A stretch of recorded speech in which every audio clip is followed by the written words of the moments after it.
रात के 3 बज चुके थे और हुस्न अपने कमरे में अकेला बैठा मोबाइल चला रहा था। उसके घर वाले गांव शादी में गए हुए थे।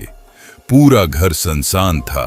बाहर तेज हवा चल रही थी और खिड़कियां बार बार हिल रही थीं। ठक ठक। अचानक हसन के कमरे के दरवाजे पर दस्तक हुई। हसन चौंक गया।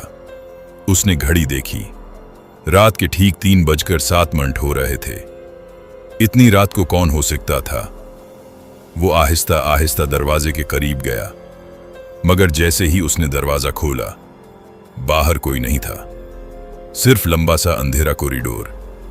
हसन ने दरवाजा बंद किया और वापस बिस्तर पर बैठ गया। लेकिन चंद सेकंड बाद ठिक ठिक ठिक, इस बार आवाज पहले से ज्यादा जोर से आई। हसन के माथे पर पसीना आ गया। वो डरते हुए दोबारा दरवाजे के पास गया और कान लगाकर सुनने लगा। फिर अचानक दरवाजे की दूसरी तरफ से एक औरत की दबी हुई आवाज आई, हसन, दरवाजा खोलो। हसन खौफ से पीछे हट गया, क्योंकि वो आवाज उसकी मां की थी। लेकिन उसकी मां तो गांव गई हुई थी। हसन कांपने लगा। फिर दोबारा आवाज आई, बेटा, दरवाजा खोलो, मैं अकेली हूं। हसन ने हिम्मत करके पूछा कि कौन हो तुम? चंद सेकंड खामोशी रही।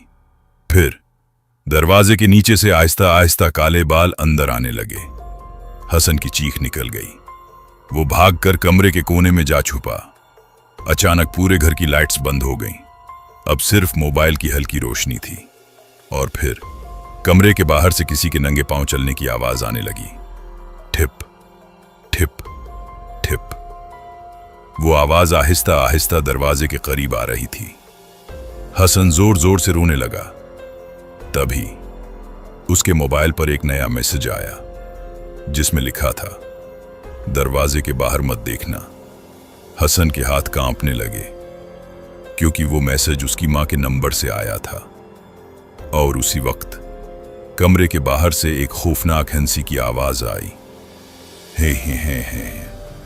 फिर अचानक दरवाजे के नीचे से 2 सफेद आंखें नजर आईं, जो आहिस्ता आहिस्ता हसन को घूर रही थीं।